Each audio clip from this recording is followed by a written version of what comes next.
No, now looks at the formation in the same war of another band of elite British soldiers.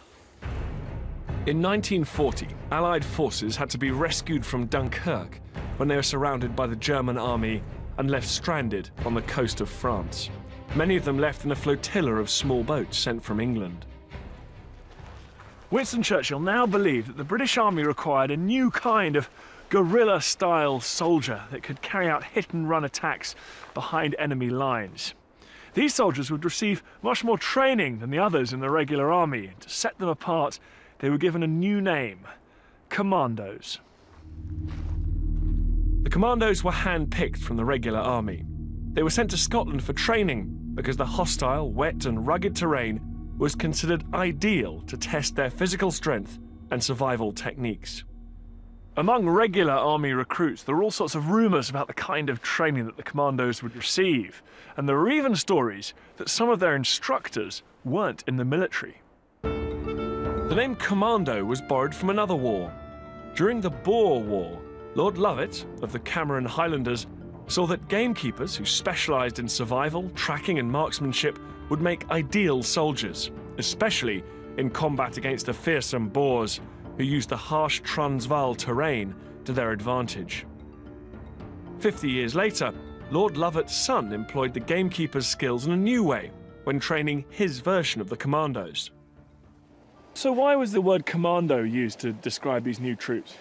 Well, this was something that was taken from an old enemy, that in the South African War, the Boer War, the commandos were farmers, really, who had skills in fieldcraft and marksmanship, and they caused serious problems for British regular troops. So when you come to the Second World War situation, suddenly Britain is having to fight in a similar way. This was a name that seemed to fit. So what are we doing here? Well, this is Achnacarry, and this is one of the Highland properties that was requisitioned for special service use. And by the end of 1941, this was the Commando Basic Training Centre, where all volunteers who wanted to be commandos had to come and pass this gruelling course. We're standing in Beach Avenue. This was lined up with rope bridges and drops as a kind of assault course. It's called the Tarzan course. You had to get across there. Something called the death slide, a rope slung across the river here, and you had to slide down that, sometimes with charges going off in the water beside you there. All the ideas about special service training that had been worked on in the Highlands from 1940 on, they were all kind of distilled down and honed into this one big test to see whether you were good enough to be a commando soldier. One of the earliest recruits to be trained as a commando was Les Whip, who reported for training here at Achnacarry in May 1940. Well, it was very hard training. They never give you a minute of peace. I mean, you'd be sitting there after your meal at evening, they'd say, right outside in 15 minutes, and you do a move march for 10 miles. Now, what's so interesting about this area is, of course, there were the local people were helping because they've grown up in these. So did you ever come across any of these gamekeepers? Well, we had one, and he used to walk around with a shepherd's crook, and he'd say, follow me, and you'd be walking along, and then suddenly he'd shout, bombers coming, and you'd dive into a ditch, like, you know. Whether you get wet or dry, whatever it is, that's what you had to do. But they was always there, these people, local people, you know, and they was very good. 70 years ago, are you glad you went through that commando training and became a commander? Yes, 100%.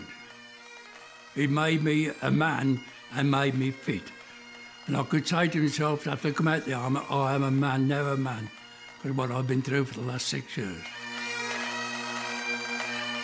The idea is the big thing. The idea of a specially trained military elite and an adaptable fighting force. And that was an idea that actually outlasted the Second World War and outlasted the existence of the Army Commandos. So, in a sense, the whole idea of what we now call special forces can be traced back here. Starting with humble gamekeepers, a tradition was born here that changed the world of war. To honour the first generation of commandos like Les, this statue was erected in 1952.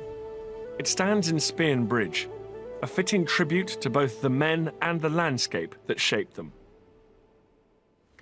Les the Brummie, we salute